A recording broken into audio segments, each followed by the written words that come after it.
Muling nakipagpulong sa DOJ ang kaanak ng mga nawawalang sabungero.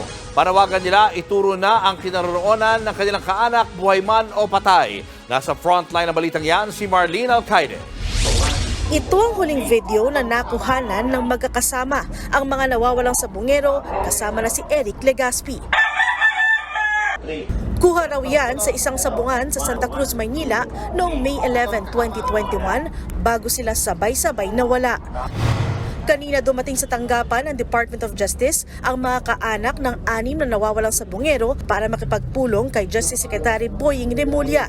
Lahat sila iisang apela sa ahensya. Hinahanap lang po namin dito ay mabigyan ng hustisya yung paggawa ng aming mga mahal sa buhay. Pinipilit po namin na mahanap yung hustisya. Bukod sa kanila, dumating din sa DOJ ang mga kaanak ng iba pang nawawala ring sabungero at trabahador sa sabungan. Isa rito si Janice Esplana na emosyonal habang inaalala ang pagkawala ng 14 na taong gulang niyang pamangkin na si Mason Ramos at pinsan nitong si John Paul. Rumakit sila na tagapatuka ng manok sa sabungan noong pandemya. Yung miss na miss ko na po siya. Masakit po, nakakapagod, nakakalungkot. Talaga pong namimiss na po namin yung pamangkin ko. Sana po makita na namin siya. Si Nanay Carmen naman, ilang ulit na raw napapanaginipan ang nawawalang anak na si Edgar. Sa huling panaginip nga raw niya, ibinili na raw ng anak ang mga apo niya. Sabi niya sa akin, nanay, huwag mong pababayaan mga bata. Kailangan mapagtapos natin si Edward, yung bunso niya. Malapit na tayong magkita, nanay. Yun ang sabi niya. Lahat sila hindi pa nakapagsasampa ng kaso kaugnay sa pagkawala ng kani-kanilang mga mahal sa buhay. Kahapon, naiharap na sa korte sa pamamagitan ng video conferencing ang mga sospek sa iba pang kaso ng missing sabungeros.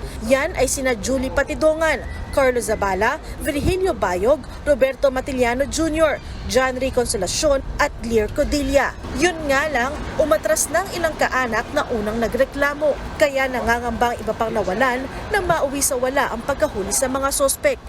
Iisa lang naman na may gumawa dyan. Isang pattern. Sana masabi na nila kung saan nila dinala yung mga tao kinuha nila. Kung aasahan pa ba kami o wala na. Kung mga patay na, ilitaw na nila yung mga bangkay. Nangako naman si Secretary Boying Remulla na hindi mauuwi sa wala ang pagkakaaresto sa 6 na sospek. Sila rin naman ang suspect sa karamihan ng kaso rito sa missing sabungeros. At ang isang malaking bagay na nangyayari ngayon ay nakuha yung mga telepono nila at inaplayan ito ng cyber warrant ng CIDG. Nagbabalita mula sa Frontline, Marlene Alcaide, News 5.